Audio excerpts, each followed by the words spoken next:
Happy New Year! This podcast is brought to you by the Vegetarian Butcher. People are eating more plant-based food, but consumers are often left unsatisfied. Most plant-based meals are actually eaten by meat eaters, but how often are these dishes described as boring and lacking in texture? Just because your customers are cutting back on meat, they shouldn't have to make any sacrifice on taste. The Vegetarian Butcher is here with a range that cooks like meat, tastes like meat, and has the texture of meat. We aim to make quality vegetarian butchery the new standard throughout professional kitchens. The Vegetarian Butcher. Sacrifice nothing.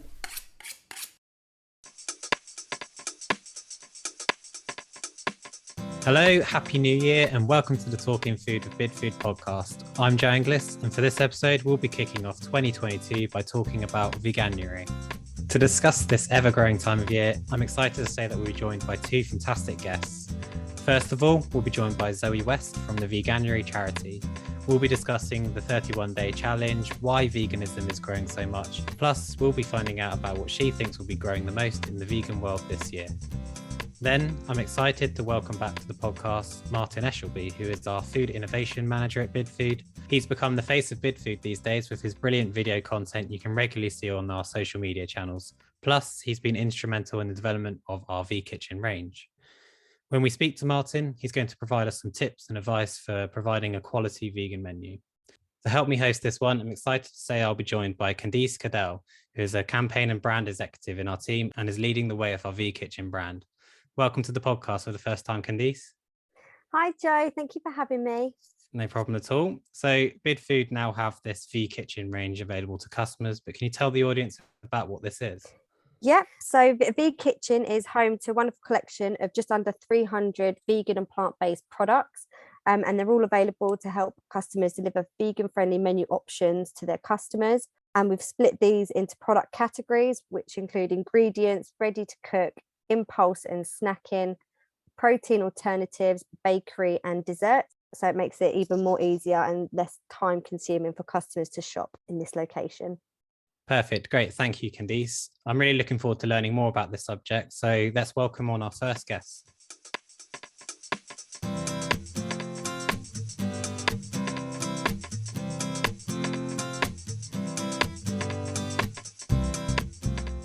We're now joined by Zoe West. Welcome to the podcast and thank you for joining us. Thank you and happy Veganuary. Happy Veganuary. So to start things off, please can you tell us about Veganuary and the work that the charity does every year? Yeah, so Veganuary is the consumer-facing campaign that we all know over the last few years that has grown in popularity. So Veganuary is here to inspire, encourage and support people in their vegan journey. So think of it as a New Year's resolution. You start the year as you mean to go on and giving vegan and plant-based food a try for 31 days. As a charity, we're digital and we very much help support people through our 31 days worth of emails, but my work is more the external side. So I look after all the corporate engagement for the UK. So my role is to work behind the scenes 11 months of the year, helping support food service, restaurants, hospitality, but also retailers and brands to bring together that physical, tangible launches, excitement, all of the shopper marketing activation, because it's all from that perspective about the supply, and then Veganuary is creating that demand. So Zoe, why is it beneficial for outlets to include a meat-free and plant-based alternatives on the menu? It's particularly important for outlets, for operators to include a meat-free option so that there is inclusivity within the menu. It's about offering choice, it's about offering taste, accessibility, but also particularly important within Veganuary. It's a month where lots of people are open to new ideas, they're opening to trying new things, they're starting the year as they mean to go on. And if outlets don't have those options, shoppers will go elsewhere. That's great. So according to a consumer survey this year that we did with CGA, 36% of people said that they're most likely to consider vegan options than they were before the pandemic. A lot of this could be sort of directly attributed to making healthier menu choices, but how true would you say this is, Zoe? I think there is, to some extent, the pandemic has slowed us all down. We're all looking at kind of what we're eating and what impact that has on the climate, but also us as individuals and where food comes from. And I think people over the lockdown have definitely looked at what they're eating. They're looking at making healthier choices. But I do think that eating more plants is beneficial for lots of different reasons. And I think particularly currently, this Veganuary, since we started in 2014 as a charity, we've had over 2 million people sign up already. Since we started, and I think that's only going to continue to grow, and people are becoming more aware of vegan and plant-based options. And I think we've definitely seen some amazing launches already this Veganuary. And that's a combination of fast food through to healthier choices. And it's definitely becoming much more of the social norm that operators and outlets can have those options on the menu alongside their main options as well. So when people are trying to go plant-based with their diet for the first time, what kind of menu choices are they making? Are people playing it safe and dipping their toes in with familiar meals like a meat alternative burger? I think it's a combination. What we've all got to realise is Veganuary is not for vegans. Veganuary is there to encourage people who have predominantly an animal-based diet or are vegetarian already to give it a go and give it a try. And I think there's a few things that there are barriers. There's obviously the social barriers, but there's the price barriers, there's the taste barrier, and there's the accessibility. And I think if you are a new vegan and you're like, okay, 1st of January, I'm going to do this. What am I going to go and try? They need to go with familiar swaps, familiar menu choices, and things that they are used to eating. So if they're used to eating pizza, burgers, those types of things, then the easy swap will be go to a vegan or a plant-based pizza and burger option. People play it safe to begin with, because changing any diet is definitely a big step for a lot of people. And I think you've got to go for the familiar favourites. But as people go through their vegan journey, they become much more adventurous and want to try new things and love discovering all the new alternatives out there. Do you recommend that chefs focus on any other areas within vegan diets more? I think for chefs, I find it fascinating speaking to chefs and innovation and development teams, because it's like an exciting new space. They're discovering how to cook again. They're looking at vegetables, looking at all of the plant-based meat alternatives as not just a tick in a box anymore. It's about how can we make this exciting and delicious for everyone, not just people who are vegan.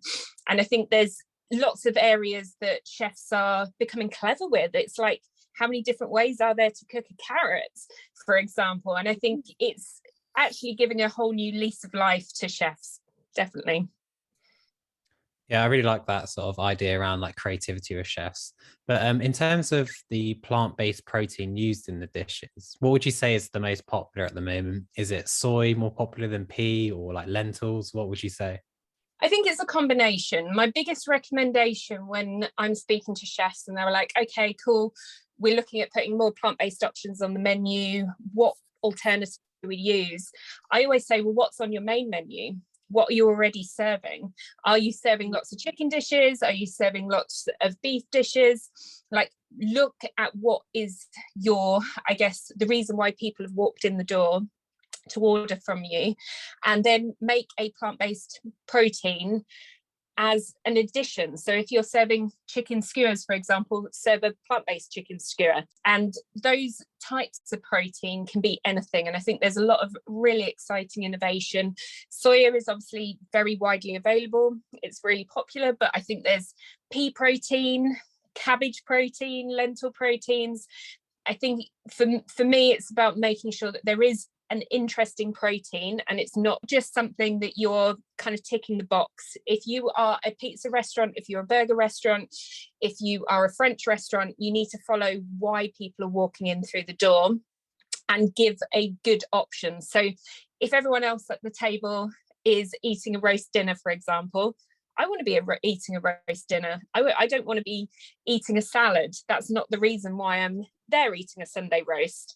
Same with a pizza restaurant. If I go to a pizza restaurant, why would I have a kale salad? I want a pizza. And I think we're definitely seeing that, particularly this Veganuary.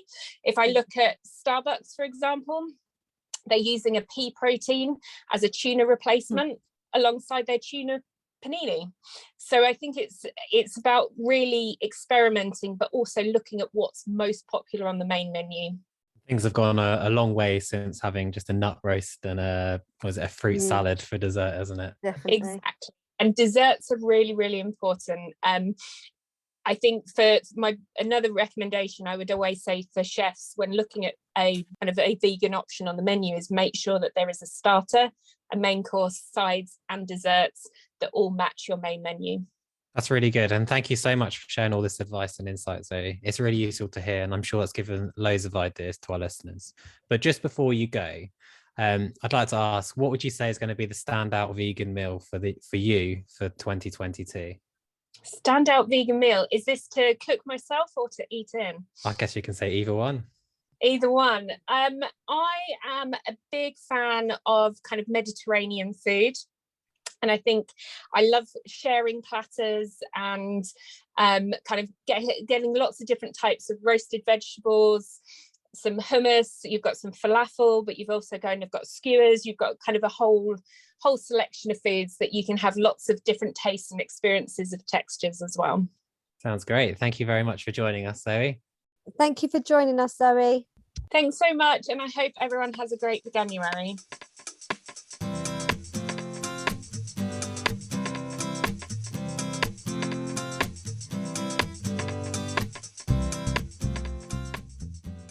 Welcome back to the podcast. Candice and I are now joined by Martin Eshelby. Welcome back to the podcast, Martin. Thank you, Joe. Good to be here. That's great. Yeah. So before we talk about Veganuary, please could you share with any of our listeners who may not know you about what your role is at Bidfood? So I'm Martin, Food Innovation Manager here at Bidfood, and I work across the business with our wider teams to create product ranges, social media content, and basically all things culinary. I also manage our customer presentation suite here at Slough and do various customer presentations supporting our culinary development chefs. And I'm also involved in our wider Bidfresh businesses, creating more exciting recipes and products. So back onto Veganuary, how easy would you say it is to include vegan and plant-based meat alternatives on the menu these days? I'd say it's definitely easier now to put plant-based dishes onto menus. We have such a wide range of ingredients and fully finished dishes, products, desserts that fit into different sectors and day parts. And if you haven't thought about it before, you could trial a few dishes that represent your main bestsellers. Like Zoe mentioned earlier, burgers, popcorn, if that fits your customer base, or if you're a scratch cook, you could use things like jackfruit as pulled pork, toppings for pizzas. So, plant-based diets, Veganuary is obviously becoming very much more accessible.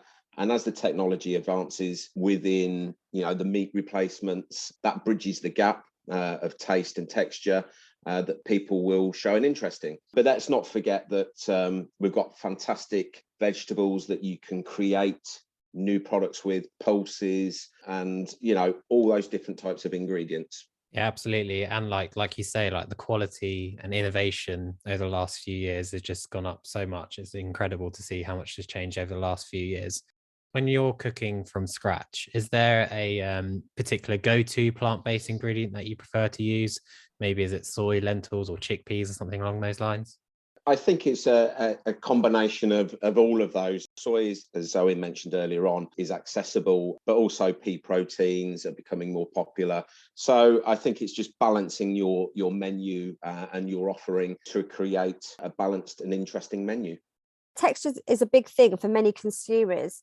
Martin, would you say there's any plant-based meat alternatives that you feel replicate meat very well? We've got quite a few ranges that do that very well. The mock lamb is a great product. It's like a shawarma, or we've got the burgers within the range, but we've also got ingredients like jackfruit that you can pull, like pulled pork, mix it with barbecue sauce, slow cook it down, banana blossom, tofu and things like that. So yeah, we've got some great products in there.